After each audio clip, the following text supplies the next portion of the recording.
नमस्कार, मी करणसिंह पवार. आपण पाहता एलएस मराठी. बुलेटिनच्या सुरुवातीला घेऊयात वेगवान बातम्यांचा आढावा. बांगलादेशमध्ये हिंदूंवर होत असलेल्या अत्याचाराविरोधात आणि दीपू चंद्र दास यांच्या अमानुष हत्येच्या विरोधात आज बांगलादेश दूतावासाच्या बाहेर विश्व हिंदू परिषदेच्या वतीने आंदोलन करण्यात आलं. परंतु पोलिसांनी या आंदोलकांना नियंत्रित केल्यामुळे बजरंग दलाकडून छत्रपती शिवाजी महाराज टर्मिनसच्या समोर रास्ता रोको करण्यात आला. आगामी महानगरपालिका निवडणुकांच्या पार्श्वभूमीवर देशाचे पंतप्रधान नरेंद्र मोदी आणि केंद्रीय गृहमंत्री अमित शहा मुंबईत जाहीर सभा घेणार आहेत. येत्या 7 जानेवारीला केंद्रीय गृहमंत्री अमित शहा तर 11 जानेवारीला पंतप्रधान नरेंद्र मोदी मुंबईत सभा घेणार आहेत. या निवडणुकांसाठी इतक्या मोठ्या नेत्यांच्या सभा घेण्याची वेळ भाजपवर का आली, असा सवाल आता सर्वसामान्यांच्या मनात उपस्थित होतोय. नगरपालिका निवडणुकांमध्ये ठाकरेंच्या शिवसेनेला जितक्या जागा मिळाल्या त्यापेक्षा महानगरपालिका निवडणुकीत कमी जागा मिळणार असा दावा भाजप नेत्या नवनीत राणा यांनी केलाय. संपूर्ण नगरपालिका निवडणुकीत उद्धव ठाकरेंनी एकही रॅली किंवा सभा घेतली नाही असंही राणा म्हणाले. त्यामुळे ते आता मजबुरीचे नाव बनले आहेत. येत्या निवडणुकीत फक्त भगवा आणि कमळच फुलणार असल्याचा दावा राणांनी केलाय. भंडारा नगरपालिकेच्या एका मतदान केंद्रावर ईव्हीएम मशीन सेट करताना गंभीर निष्काळजीपणा समोर आलाय.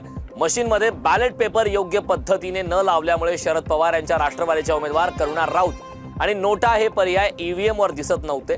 तसेच मतदान सुरू होण्यापूर्वी आवश्यक असलेल्या 50 वेळांचा मॉक पोलही घेण्यात न आल्याचा आरोप आहे. या प्रकरणी जिल्हाधिकाऱ्यांनी मतदान केंद्र प्रमुखासह 7 कर्मचाऱ्यांवर निलंबनाची कारवाई केली. जालना नगरपालिकेचे पहिल्यांदाच महानगरपालिकेमध्ये रूपांतर झाले. त्यामुळे पहिल्या महापौर पदासाठी सर्वच पक्षांमध्ये रस्सीखेच सुरू आहे. आजपासून उमेदवारी अर्ज दाखल करण्यास सुरुवात झाली.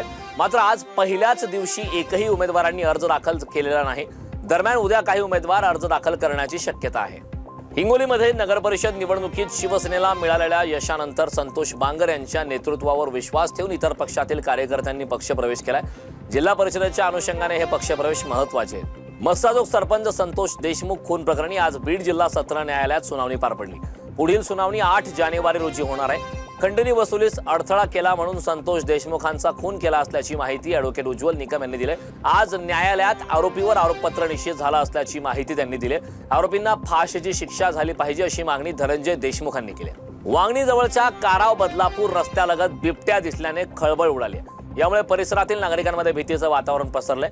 याबाबतची माहिती नागरिकांकडून वन विभागाला कळवण्यात आली. या बिबट्याला जेरबंद करण्यासाठी तातडीने उपाययोजना करण्याची मागणी नागरिकांनी केली. चंद्रपूर जिल्ह्यातील किडनी विक्री प्रकरणात स्थानिक गुन्हे शाखेने मुख्य आरोपीला सोलापूरमधून अटक केली. स्वतःला डॉक्टर म्हणून भासवणारा हा आरोपी प्रत्यक्षात किडनी तस्करी करणारा एजंट असल्याचं तपासात उघड झालंय.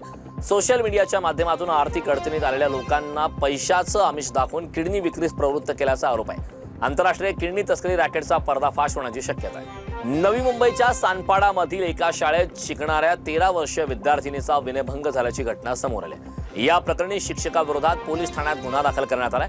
आरोपी शिक्षकाने विद्यार्थिनीच्या बळजबरी गालावर चुंबन घेतल्याचा गंभीर आरोप आहे. या घटनेमुळे नवी मुंबईत नागरिक संताप व्यक्त करत आहेत. पनवेल मुंबई गोवा महामार्गावर एका वाहनाने दुचाकीला जोरदार धडक दिली. या अपघातानंतर दुचाकीवरील पती पत्नीला तत्काळ रुग्णालयात दाखल केलं असता डॉक्टरांनी पत्नी आणि काही वेळेने पतीला मृत घोषित केलं. या अपघातामुळे कुटुंब आणि परिसरातील नागरिक हळहळ व्यक्त करतायत. या प्रकरणी पनवेल पोलीस पुढील तपास करतायत. वेगवान बातम्यांचा आढावा घेतल्यानंतर या बुलेटिनमध्ये वेळ झालेली आहे. इथेच थांबण्याची. पाहत रहा एलएस मराठी.